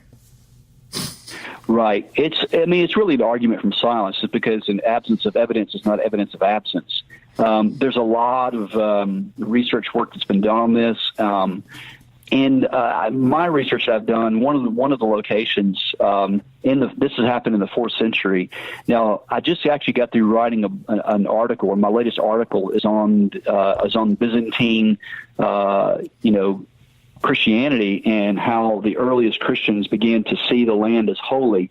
But the earliest Christian people that were in the Holy Land to identify holy sites were Eusebius, the church father Eusebius Caesarea, who was also a colleague, I guess a friend, if you will, of Constantine the Great and his mother Helena. And when Helena went to the Holy Land, she primarily was concerned with the Church of the Holy Sepulchre and some of the holy sites in Jerusalem and also in Bethlehem where Jesus was born. But they also went out in the desert, and there were already monks living out into the Sinai Peninsula. And this is where monasticism actually began. It began in Egypt with Pachomius or St. Anthony, and these hermits, these Egyptian Christian hermits, would live out in the desert. Now, they were not archaeologists, but they came to this place in the middle of the Sinai Peninsula, and I don't know exactly, I haven't traced down the exact reference, but somehow or another they began to identify this particular mountain with Mount Sinai. And so when Helena came with her retinue, probably Eusebius, I don't know if he was with her at this time, but she asked these monks, or these ascetics, to show her where Mount Sinai was. Then they built a monastery there. In fact, it's one of the oldest monasteries in the world. It's called the Monastery of St. Catherine's in the Sinai Peninsula. And in fact, some of the oldest biblical manuscripts have been discovered in the Monastery of St. Catherine's. But there's not a lot of archaeological evidence that this was the mountain of Sinai. So again, the people ask, well, why is there not evidence of the Israelites' bodies in the desert? Well, because they didn't really establish a permanent presence in the desert. They were wandering, and also we have to take into account the fact that they were semi-nomadic, so they probably lived in tents. And to this day, there are Bedouins that still live out there today. Of course, the numbers of the Bedouin are changing, and they're actually diminishing in the Saudi Arabia and the Middle East. So one thing that we could do, and I don't know if there's been some more recent research on this, is again, I mentioned earlier in the podcast, the use of satellite imagery for detecting changes in vegetation or ancient trade routes. So it's very possible that archaeologists working with satellite imagery and imaging could discover a possible route of the Israelites and a possible place of the Israelites in the desert. Mm-hmm. So I don't have a perfect answer for that. I don't know why they haven't found evidence for that yet, but again, evidence of absence is not absence of evidence, or vice versa, rather. One of the things I've pointed to on this kind of thing is looking at the people known as Sisypheans, and they wandered for several years, much longer, and there were probably just as many people there with them, and the only things we found are the tombs of their kings. In other words, the things they built to last. Other things we haven't found. Right. That's exactly right. Now, go ahead. There is an interesting site, and again, I won't plant my flag, but I do have very strong leanings to this, and I know that this is a controversial thing even among evangelical archaeologists, is that it seems to me that that Mount Sinai may possibly be in Saudi Arabia. And why do I say that? Because we know that that Moses spoke to God in Midian when he was tending his father-in-law's flocks, Jethro. He was in the land called Midian, and Midian had always been on the eastern side of the Gulf of Aqaba, and there is a place that some controversial figures have been to, and a couple of names, and I don't agree with everything they say, but I do think there may be something to this, and it's Ron Wyatt and Bob Cornuke. And I don't know if you're familiar with either of those guys. And I actually have met Bob. He's good friends with Frank Turek, actually. And Bob's a great guy. And Bob actually went to, I think it was in the early 90s, snuck into Saudi Arabia and to this mountain called Jebel al-Lawz. And it does contain some pretty remarkable things, and they have been confirmed by other people, not just by Bob Cornuke, or by Ron Wyatt, but by other people as well. And one of the things they found at the base of this mountain in Saudi Arabia is 12 pillars. There is an altar site, a definite altar site. There's barbed wire fence around it. It looks like a giant altar. that contains petroglyphs of Egyptian bulls called Apis bulls, and we know that these types of bulls were actually utilized in ancient Egypt during the 18th dynasty, and they were revered. And of course, when you read the biblical account, when Moses came down from Mount Sinai, they had made an altar to the golden calf. Very interesting stuff. Very, very fascinating stuff. I've heard, now, again, this is a hearsay story. I don't have the direct line of evidence for this. This is just a story that I heard. And again, we can't go on story. So right now we're just talking in the realm of possibility. We don't have any hard evidence for this. But one of the stories that I did hear from a friend is that this, again, confirms some of the things we're saying here. The royal Saudi family from the House of Saud, Saudi Arabia, they, of course, have a lot of money.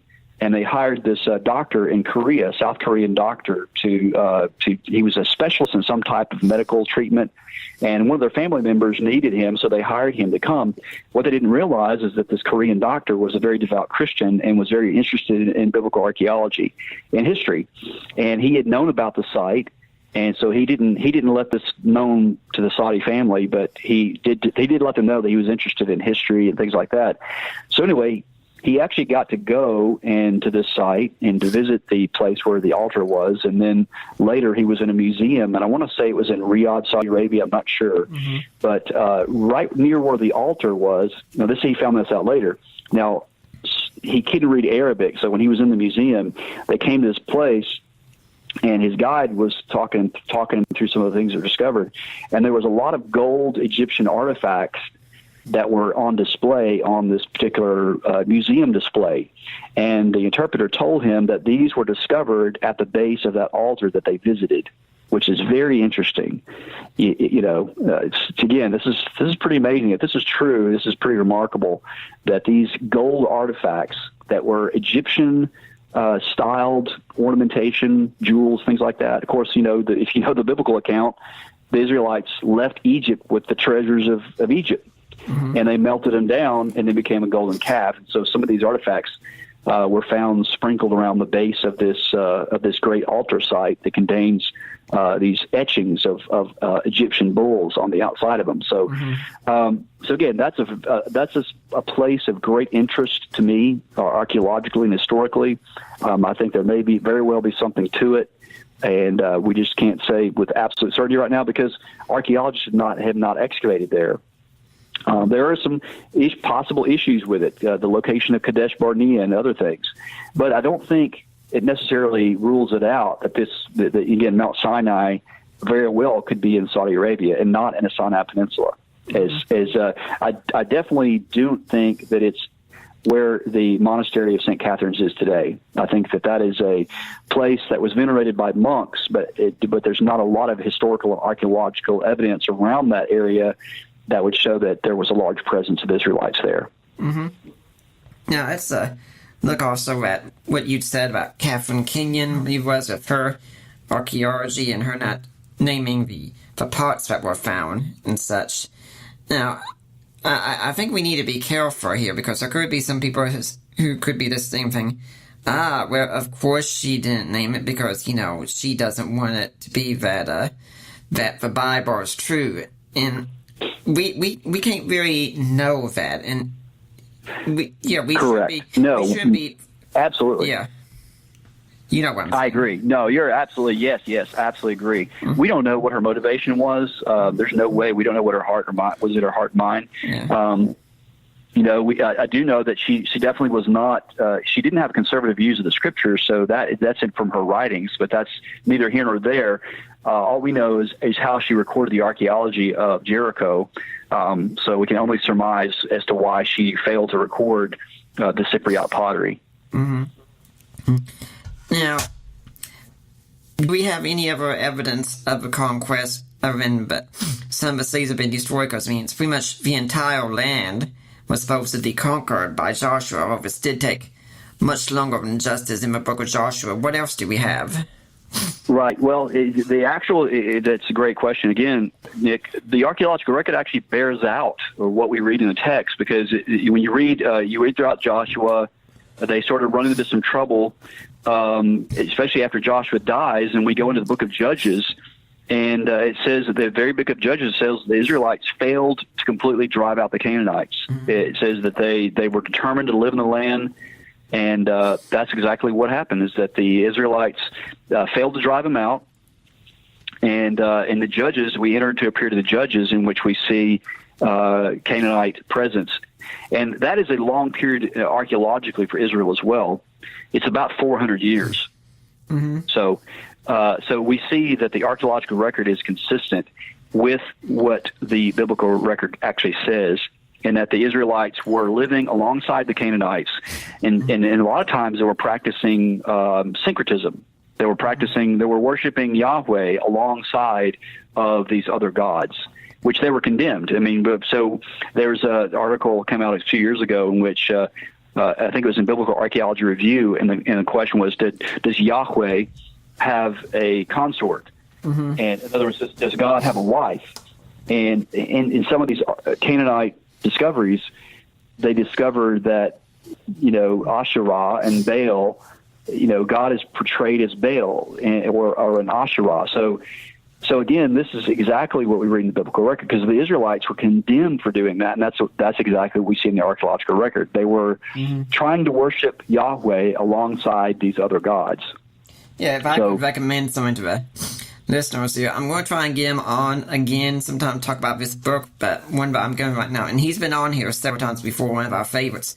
I'm going through John Walton's Old Testament theology for Christians now. He does talk a bit, from what I've read so far, about how different Yahweh was from the other gods in the ancient Near East. Oh, absolutely, yeah, for sure, yeah. So he definitely is different, and the storm god. God, of course, the famous confrontation between Elijah and the prophets of Baal or Baal is there in the Old Testament, and so God was the true God. He showed himself to be true with the destruction of the sacrifice. Mm. Now we've had Richard Bauckham on here a couple of times, both times dealing with his book, Jesus and the Eyewitnesses. And one of the arguments he uses, if you've read that book, you're familiar with it, is going back and looking at the listing of names in the Gospels and how this matches the first century writing, the time, first century usage of names. And he says, a later writer would not have access to this information and would not be able to make it up, as it were. Is the same thing going on with terms that are kind of borrowed from Egyptian languages and such in the Pentateuch? It's possible. I mean, there's always a possibility. I mean, it's always, do we give the text the benefit of the doubt? Do we, allow the text to speak for itself? There's a lot of assumptions that are built into it. A lot, biblical scholar. Let's just face it. No one is absolutely objective. I mean, everybody has their own views that they want to hold. But the question is, can we be consistent? This is where I think the work of Dr. Walton comes in. Does a lot of good work, and that is showing the historical context of the biblical record. In other words, looking at it alongside of seeing where it's different. It definitely was. It's kind of like when you garden and you're gardening for carrots or radishes or whatever. And when you pull the vegetable up out of the soil, it's going to have some of the dirt on the roots, and certainly the biblical record, even though it is unique, I personally hold to inerrancy, and I think the Bible is the inerrant Word of God. But in the same sense, the Bible is also it's a very earthy book as well, and it was written in a particular time, in a particular place, in a particular culture, in a particular historical era, and so we really can't understand the biblical record apart from the historical, looking at it historically. I think a lot of misunderstanding, in fact, happens because we don't understand the historical context, and we jump immediately to contemporary application without first understanding the historical context of it. So it's possible that definitely, biblical writers later could have incorporated some of this stuff into it, but it just seems far-fetched to me and not necessary. What research? What do you think is going on right now that will impact the future of our understanding of the Exodus and the conquest? I mean, a lot of things. Just, I mean, when you look at just the radical, I think philosophy. I mean, just a philosophical worldview and how people look at the text itself. These are questions that are important to Christians. I mean, we keep these on the table and we sort of raise these questions in the academic realm. But the thing that's going to challenge is really just the fact that we are living in a very apathetic age in which people are sort of disconnected from academic questions or questions about, really just questions about life in general. I mean, these things that happen in the Old Testament, they sort of look at it as sort of just a myth. It's not even an issue that they even think about. So definitely, philosophy certainly is going to affect our understanding of the Exodus, and not just that, but the entire Bible itself. But I really think, honestly, Nick, that it sort of goes back to Augustine and David and the Old Testament. St. Augustine said many years ago, Lord, you have made us for yourself, and our hearts are restless until they find their rest in thee. And so how is that related to archaeology? Well, it's related to archaeology in this sense that people are searching for meaning and value in this life. And I mean, let's face it. I mean, we're living in an increasingly secular society. People are more and more moving away from God. In fact, I don't know if you've ever seen statistics on this, but the level of people who don't believe in God or who are just non-religious, the number is just continuing to grow. But the one thing that I do know is that all the other things that promise fulfillment really can't deliver. I mean, you look at the pages of the Old Testament. You look at Solomon in the book of Ecclesiastes. I mean, this guy had it all. I mean, I can just test that in my own life. Looking at, you try everything, you try all kinds of stuff, and nothing is going to fulfill your heart apart from God. And where do we learn about God? We learn about God through His Word. And there's two ways we learn about God: through creation. I mean, that's natural revelation, general revelation. The heavens declare the glory of God. We can study science and we can study history. That's certainly amazing. That certainly passions me. But we really encounter God in the text itself, and that's where we find Christ. We find God in the text, and that's where we learn more specifically about how to have a relationship with God. So, I think these stories, because they are connected to eternal principles, they're always going to be relevant. As C.S. Lewis said, anything that's not eternal is eternally out of date. I love that quote. And so the stories of the Exodus and the conquest and, a lot of the events of the Old Testament as well as the New Testament, they're eternal. They raise and answer eternal questions about who we are, why we're here, and where we're going. And in fact, I think a theme through the Old Testament, one of the major themes of the Old Testament, is that if you want to understand the future, if you want to understand what the world's going to be like in the future, look to the past. Because the Bible says that God is the same yesterday, today, and forever. And if you want to know how God is going to act in the future, then you look at how He has acted in the past. That is a theme that you see throughout the Old Testament, especially in the Pentateuch, especially in the Torah, in the book of Genesis, in the book of Exodus, Leviticus, Deuteronomy. In fact, when I taught Old Testament for probably 15 years, and one of the things that I would tell my students, and it's still absolutely true, and it's this: a lot of Christians today, most Christians will have their devotions and they study the New Testament, and that is awesome. We should study the New Testament. Totally get it. I love the New Testament. It is wonderful. It's God's Word. But here's the thing, Nick. If you really, truly want to understand and get the most out of the New Testament, you have to understand the Old Testament. Absolutely. And in order to understand the Old Testament, you have to understand the first 5 books. They are foundational. So the Torah is foundational for understanding the rest of the Bible.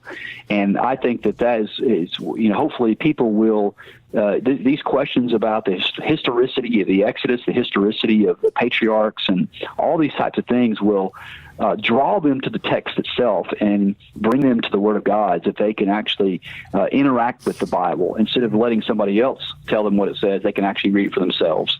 Yeah. I was actually more along the lines of wondering what archaeological research is going on that you think will really shape things in the future. What can we see coming? What do you think we can see coming down the pipe archaeologically? Oh, wow. Well, I mean, there's all kinds of things. So one of the questions now is, again, I mentioned him earlier. One of my friends and colleagues is Dr. Doug Petrovich, and he just wrote a new book that was published last year, and it has caused quite a controversy. And the name of the book is, I think it's called The World's First Alphabet. Let me bring it up here, and I'll show you. But Petrovich, if he's right about the Hebrew language, then this is, in fact, I even said it in an article I wrote on the Epic Archaeology. Petrovich is sort of like the question I have: are we in a Rosetta Stone moment with archaeology, especially with Old Testament archaeology, and with Petrovich's discovery? And I think that we are, actually. I personally think that he's right. I'm not a language scholar, but Doug believes that he has found the origins of the first, what's called a proto-consonantal script. So linguists and language scholars are divided over what the first consonantal script is. And so it is a groundbreaking theory about how the Hebrew language originated. There's debate as to whether it came from Ugaritic. And what Dr. Petrovich says in his book, and the name of the book is The World's Oldest Alphabet, Hebrew as the Language of the First of the Proto-Consonantal Script. It was published in Jerusalem, and a quote from Dr. Eugene Merrill. He says, "The origin of the alphabet has been a matter of intense interest from time immemorial. The primitive pictographic and cumbersome syllabic forms of written communication that originated in the latter case, at least as early as 3200 BC, gave way at some point to the incredible, facile, and flexible development of alphabets, an advancement dated and attributed to a variety of times and places. The breakthrough as to the question of the origins of the alphabet, represented in the book that Petrovich wrote, is the fruit of his intensive and extensive research and fastidious attention to detail. His acclaimed expertise in epigraphy, paleography, lexicography, and comparative linguistics and literature has led him to the conviction that of all options one can currently have advanced as to the ultimate origins of the alphabet, the identification of Proto-Hebrew is the best candidate. So what this is, Nick, if the future bears this out and scholarship bears this out to be true, this is a watershed moment. This will be a watershed moment in biblical archaeology, because this will undercut over 100 years of higher critical scholarship that started with Spinoza and others, and ended up with Julius Wellhaus and other high critical scholars arguing for the multiple authorship of the Pentateuch, J, E, D, and P. If Petrovich is right, then this means that the Israelites, we can not only find them archaeologically, but we find them linguistically. And he has already used and utilized the script to discover the names of some Hebrews already in Egypt, in the Egyptian Sinai, including Moses, the name of Moses. He's used this script to decipher some inscriptions found on the Sinai Peninsula. And the inscription that he discovered is this. The literal translation is this. Here's the literal translation that was found in the Sinai Peninsula in a turquoise mine. It says, "The years of our bound servitude lingered." In other words, we were enslaved people, but Moses provoked astonishment, and we were set free. This is the literal translation.